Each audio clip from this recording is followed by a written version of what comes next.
Mtazamaji, karibu tena na shukrani za dhati kwamba unaendelea kuchagua KTN Leo. Tuendelee kugeza kukuletea taarifa hizi. Mimi bado naitwa Lofty Matambo. Tukiwa bado kwenye msimu wa sherehe, wanachama wa kanisa la Kiorthodoksi maeneo ya Riruta walipata wakati mgumu kabisa kuwapalishe zaidi ya watoto 1000 waliojumuika nao na wazazi wao katika viwanja vya taasisi hiyo ya Orthodox. Askofu Makarios, ambaye amekuwa akiandaa tamasha za aina hiyo kwa muda wa miaka 10 sasa, aliwakaribisha na kujumuika nao. Watoto hao pia walifaidika na zawadi mbalimbali za kuchezea. Wazazi wao pia wakaweza kushukuru kwa maandalizi ya dhifa ya aina hiyo kuwakumbuka wao na watoto wao. Hii ilikuwa ni sherehe ya Krismasi kwa waumini hao ambao waliletwa pamoja kupitia kwa jitihada za kanisa la Kiorthodoksi sehemu ya Riruta hapa jijini Nairobi.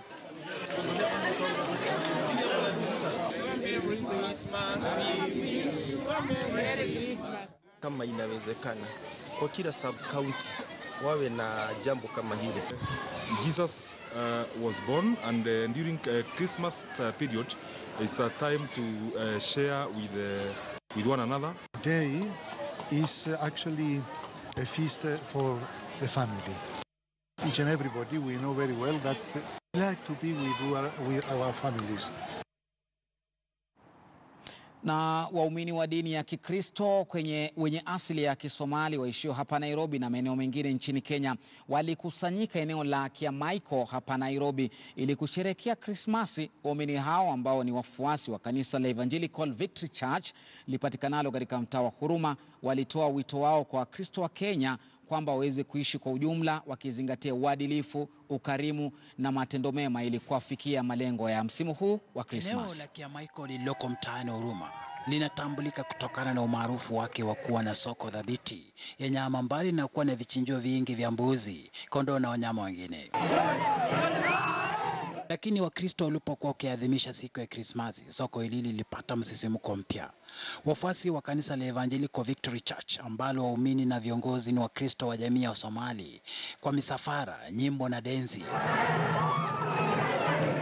walitembea katika barabara mbalimbali wakisherehekea na kuhubiri, maudhui ya ujumbe wao yakiwa kuzaliwa na maisha yake Yesu Kristo, ambaye kulingana na imani ya Wakristo ni mwana wa Mungu ambaye siku yake ya kuzaliwa huadhimishwa kote duniani mnamo Disemba tarehe 25. Binadamu akaja kati yetu.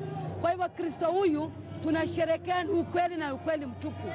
Watu wanaweza sherehekea sikukuu ya Christmas na njia tofauti isiyofaa, lakini ukweli Kristo alizaliwa mwaka uliopita 2000. Leo hii tunaomba azaliwe moyoni wa kila moja. Watu wajue Kristo ni njia uzima wa kwenda mbinguni, bila yeye hakuna njia. Tunasherehekea Krismasi kulingana na Luka 2 mstari wa 13 na 14. Siku Yesu amezaliwa, malaika moja akatangaza, kisha malaika mingi, jeshi ya malaika wakatangaza, wakasema Mungu asifie mbinguni, duniani ikuwe amani. Hiyo amani ndio tumesherehekea, tumeona tumeokolewa, ndio tunatangaza kwa Wakenya pia wakuwe na amani katika hiyo amani imetangaza ndani ya Yesu Kristo. Ujumbe wao muhimu kiutaka umma wote, iwe Wakristo na wasiokuwa Wakristo, kushirikiana, kuvumiliana na kuwajali wasiojiweza katika jamii pasi na kujali misingi na tofauti za dini. Tunahubiri Injili. Yesu Kristo amekufa kwa sababu ya kabila yote. Dini yoyote haina nguvu yaweza kuosha dhambi ya binadamu. Only the blood of Jesus can forgive our sins. So leo ni siku kubwa, tunakumbuka kuzaliwa kwa Yesu Kristo. Kwa kawaida jamii ya Somali kote ulimwenguni huchukuliwa kwa waumini na wafuasi wa dini ya Kiislamu, na labda ni kutokana na mtazamo huo ndipo viongozi wa kanisa hili pamoja na wafuasi walitoa kauli hii. is born to us. Wasiseme waria wote ni Waislamu, juu sisi we are a Christian, and we praise the name of Jesus Christ and we worship him alone. There is no like him. He is our God, na tunashukuru Mungu sana juu ametuzaliliwa, and we are saved and we are born again. Tunaitwa waria, lakini si waria ambaye hawajaokoka, waria waliookoka wakamtambua Yesu Kristo kuwa mwokozi na maisha yao, mwokozi wa maisha yao. Kwa hivyo sisi hapa tumetawala na Yesu. Tumetawala na Yesu. Hata hivyo, msisitizo wa msafara huu ulihusu ukarimu, imani iliyonyooka, upole na kuwajali wengine, hasa kwenye msimu huu wa Krismasi. Sisi kama sisi wa waria tunasherehekea hivi Christmas. Je, waliozaliwa Kikristo ndani ya Wakristo, familia ya Kikristo. Kwa nini wanasherekea pombe na ulevi na usharati na mambo mabaya? Wanasema mwanzoni walitatizika katika kupata ardhi ya kujenga kanisa, lakini baada ya kusumbuka kwa muda, hatimaye walifaulu kupata ardhi, na sasa kanisa hili lao limekuwepo kwa miezi 6 sasa, na matarajio yao ni kwamba watafanikiwa katika safari yao mpya ya uinjilisti. Shadrack Miti, KTN News. Na kutoka Riruta sasa tuelekee Mombasa, ambapo fukwe za ukanda wa pwani ya Mombasa zimejaa furifuri na watalii wa humu nchini na vilevile wa kimataifa. Pita zetu za kuweza kukuletea taarifa hii kutoka ukanda huo wa pwani imebaini kwamba Wakenya wengi wa matabaka mbalimbali walijitokeza na kuchukua fursa yao kujiliwaza tu msimu huu wa sikukuu za Krismasi. Alimanzo anatuarifu zaidi. Idadi kuu ya Wakenya kutoka maeneo ya bara wamefurika kando mafukwe za ukanda wa pwani, hasa katika sehemu ya Mombasa kujiliwaza na sikukuu ya Krismasi. Wakubwa kwa wadogo, familia hizo zinajivinjari kwenye fukwe za Mombasa, wakitaja sababu kuu ya kuzuru sehemu hiyo. Nilikuja hapa kwa sababu kuna watu wengi hapa, naona watu. Ninapoona watu nafurahia. Nimeona nilete familia yangu hapa kwa sababu watoto wangu hawajawahi kuwafika hapa Mombasa. Kwa hivyo nilikuwa nataka niwalete hapa angalau waone maji na waogelee kidogo. Huku biashara zikiingiza pato kutokana na msimu huu, usalama vilevile umeimarishwa, vivutio mbalimbali vya kitalii sehemu za Mombasa na hata angani, huku maafisa wa polisi wakionekana ange pamoja na mikakati ambayo imewekwa ya haraka kwa huduma ya kwanza. Hii beach naweza sema haina gharama kubwa vile na ni safe, si kama beach zingine.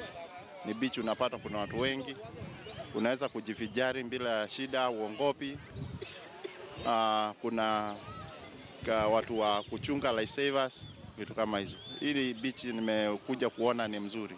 Familia nyingi zilizozuru ni kutoka katika maeneo ya bara, idadi kuu ikiwa ndio mara yao ya kwanza kufika hapa.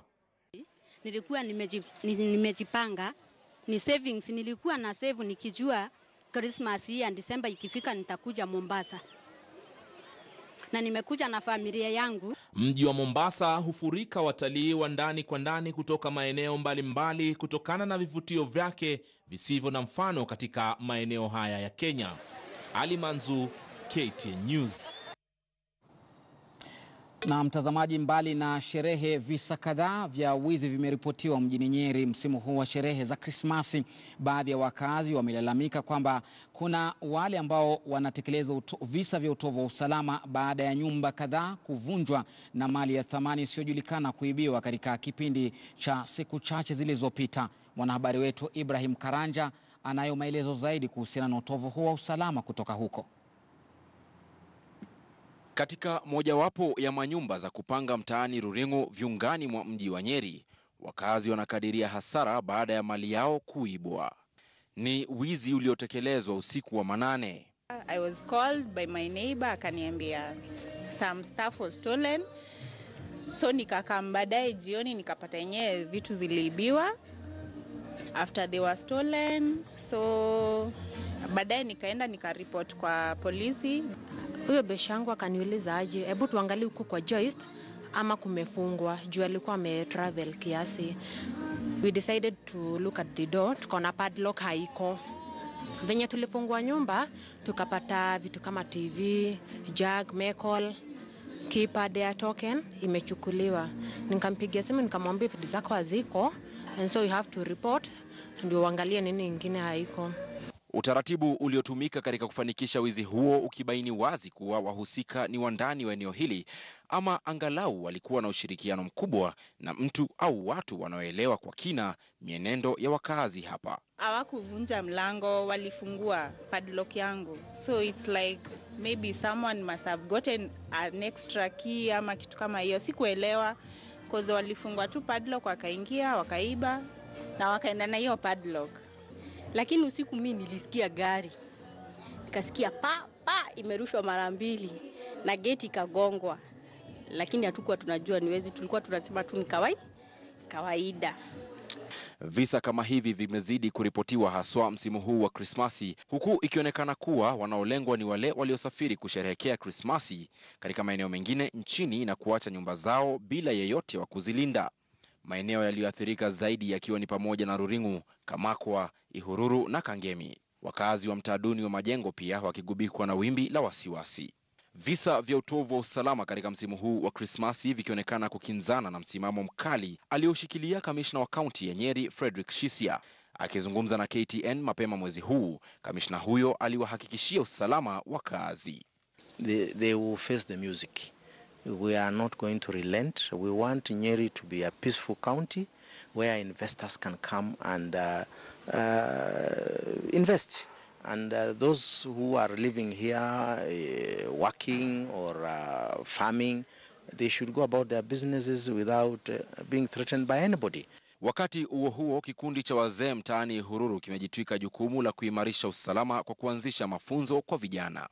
Sisi tumeona hii area yetu imekuwa na insecurity sana kwanza, na watu wameanza kupigwa masaa ya usiku, na ikifika saa moja hivi ukitoka area hii unaenda pande hii unakuta watu wanapigwa pande hii.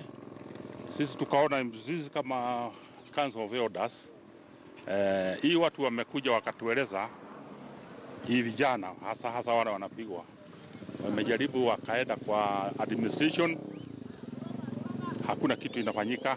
Kulingana na wazee hao, usalama utaimarika pindi tu kila mmoja atajitwika jukumu. Ibrahim Karanja, KTN News. Naam, mtazamaji, unaonaje tusalie katika swala lilo hilo la usalama?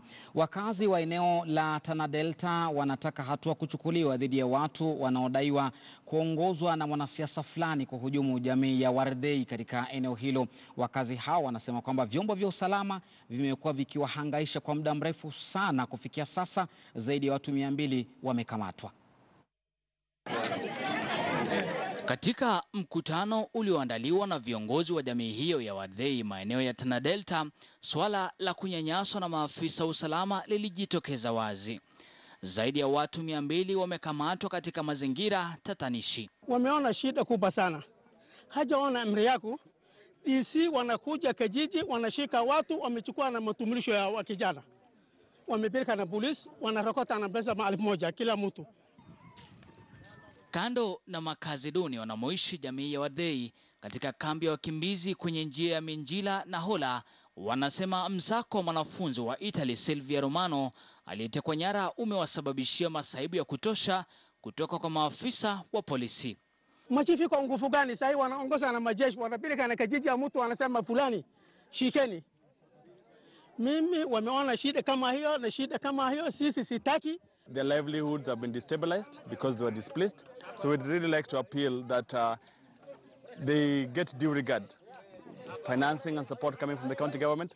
The Kenya Red Cross needs to up its game to increase the services that it was already giving here when the people were displaced. Sasa yapo madai kwamba kuna mwanasiasa mmoja anayetumia maafisa wa polisi kuwahangaisha wenyeji, huku wakitoa madai kwamba wamewaficha waliomteka nyara mtaliano huyo. Kila wanapokamatwa, wenyeji wanasema maafisa hao wanawalazimisha kutoa hongo ya shilingi 1,000. Huyu mtu wametuma na MB. Insi wamepatia MB pesa, wamesema henda kabila fulani, alafu washike. Wanasema hapa hii hema moja wanaishi wewe na mtoto yako pamoja.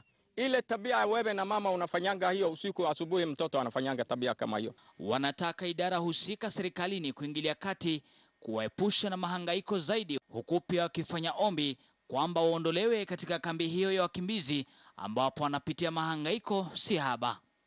Nicholas Ombo, KTN News, Nairobi. Na mtazamaji, mbali na masuala hayo ni kwamba mwenyekiti wa baraza la mifugo nchini Dubat Al Amei amewakashifu baadhi ya wanasiasa wanaosukuma msukumo wa mabadiliko ya katiba kwa sababu zao za kibinafsi. Amei ambaye alikuwa mwanachama wa baraza ambalo lilibuni kielelezo cha katiba ya Bomas alisema kwamba wanasiasa wamejisahau ni kwa nini walichaguliwa na wananchi.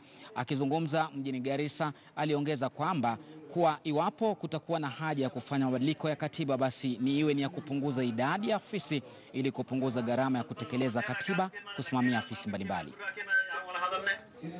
I have also been privileged to be a member of the Bomas conference, which initially redrafted the constitution.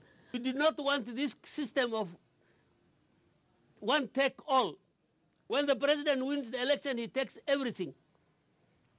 And as a result of that, we have seen several clashes. Devolution, we said we will have 13 units. We will have three levels of government. We will have the national government, we will have the regional government, and then we will have divisional government. Na mtazamaji, na kwa taarifa hiyo kutoka eneo la Garissa, sina budi la kutamatisha taarifa zetu za siku ya kufungua maboksi na masanduku ya zawadi. Wazungu wakatupigia chenga na kuita Boxing Day. Nasema shukrani za dhati kwa